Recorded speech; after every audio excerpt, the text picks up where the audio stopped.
दोस्तों नमस्कार, जय हिंद, वंदे मातरम। कक्षा 11वीं वाले सभी विद्यार्थियों के लिए आ चुका है अर्थशास्त्र का अर्धवार्षिक परीक्षा पेपर, जो आपकी एग्जाम में काफ़ी महत्वपूर्ण साबित होगा। जरूरी जानकारी, किसी भी प्रकार से कोई भी विद्यार्थी वायरल या रियल पेपर के चक्कर में नहीं पड़ेंगे, क्योंकि वायरल या रियल पेपर नहीं होते हैं। हमारे द्वारा सिर्फ वेरी मोस्ट प्रश्न बताए जाते हैं। अगर आपको देखना है तो आपका स्वागत है, आओ तो वेलकम और जाओ तो भीड़ कम। ठीक, अगर आपको ज़्यादा से ज़्यादा अंक प्राप्त करने हैं तो अंत तक जरूर बने। अगर आपको वापस वही समस्या, जैसे कि आपके माइंड में चलता है हम इधर से देख लें, हम ये वाले देख लें, हम वो वाले देख लें, ये वाला क्वेश्चन कर लें, इस चैनल से देख लें, उस चैनल से देख लें, तो ऐसा आप करते रहना है ना। बढ़ते हैं हमारे क्वेश्चन की ओर। जो पढ़ना चाहते हैं वो तो पूरा वीडियो देखेंगे ही।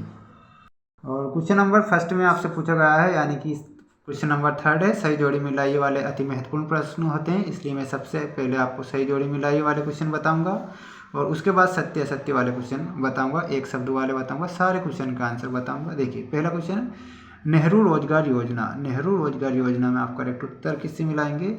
ये कब लागू हुई थी नेहरू रोजगार योजना? 28 अप्रैल सन 1989 में हुई थी नेहरू रोजगार योजना।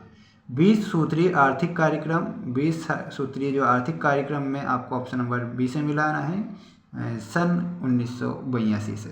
ठीक, नेक्स्ट क्वेश्चन पूछा गया है जैविक खेती। जैविक खेती में आप करेक्ट उत्तर मिलाएंगे बायो फार्मिंग से। और सहकारी समिति, सहकारी समिति में आप करेक्ट उत्तर बताएंगे ऑप्शन नंबर सी से, कृषि शाख।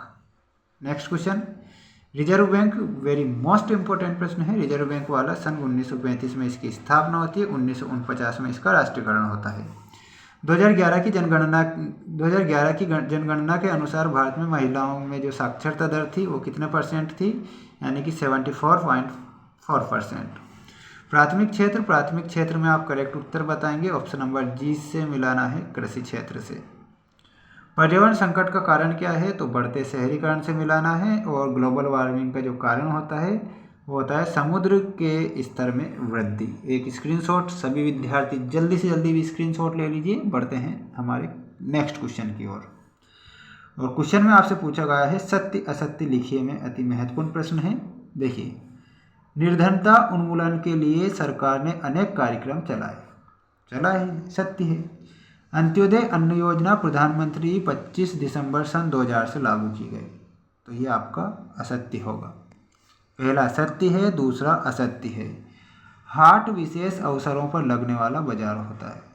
हाट क्या विशेष अवसर पर ही लगाया जाता है क्या? तो ये आपका असत्य होगा।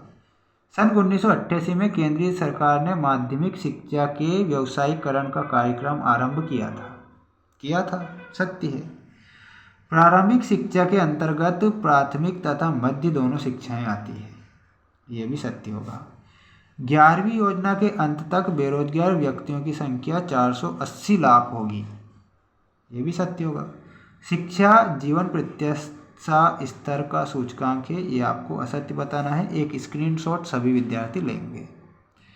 अब हम बढ़ते हैं हमारे जो नेक्स्ट क्वेश्चन है, एक शब्द या एक वाक्य में उत्तर दीजिए में अति महत्वपूर्ण प्रश्न, जो कि आपकी स्क्रीन के सामने है। यह योजना 1 दिसंबर सन 1997 से प्रारंभ हुई। कौन सी योजना? स्वर्ण जयंती शहरी रोजगार योजना। स्वर्ण जयंती शहरी रोजगार योजना आप करेक्ट करेंगे। मध्य प्रदेश में इस खेती को बायो फार्मिंग के नाम से लागू किया गया है, तो जैविक खेती को इसमें आप बताएंगे जैविक खेती। सभी विद्यार्थी जैविक खेती बताएंगे। किसी भी विद्यार्थी ने अभी तक लाइक क्यों नहीं किया है? एक ही फसल उगाने के स्थान पर विभिन्न प्रकार की फसलों के उत्पादन को बढ़ा देना, तो कृषि विविधीकरण आप करेक्ट करेंगे। कृषि विविधीकरण आप करेक्ट करेंगे। और कृषि विपणन की एक प्रचलित प्रणाली है, तो वो कौन सी प्रणाली है? हाट जाऊं बाजार जाऊं, है ना। ऐसे व्यक्ति जो कार्य करने की इच्छा एवं योग्यता रखते हुए भी कार्य प्राप्त नहीं करते हैं, और उसे क्या कहते हैं? उसे हम कहेंगे, फिफ्थ में बताना रहेगा बेरोजगार। क्या आप बेरोजगार हैं या रोजगार हैं? बेरोजगार आप करेक्ट करेंगे। नेक्स्ट, और क्वेश्चन में पूछा गया कीमत में वृद्धि का विनियोग पर क्या प्रभाव पड़ता है? क्या प्रभाव पड़ता है? विनियोग में वृद्धि हो जाती है।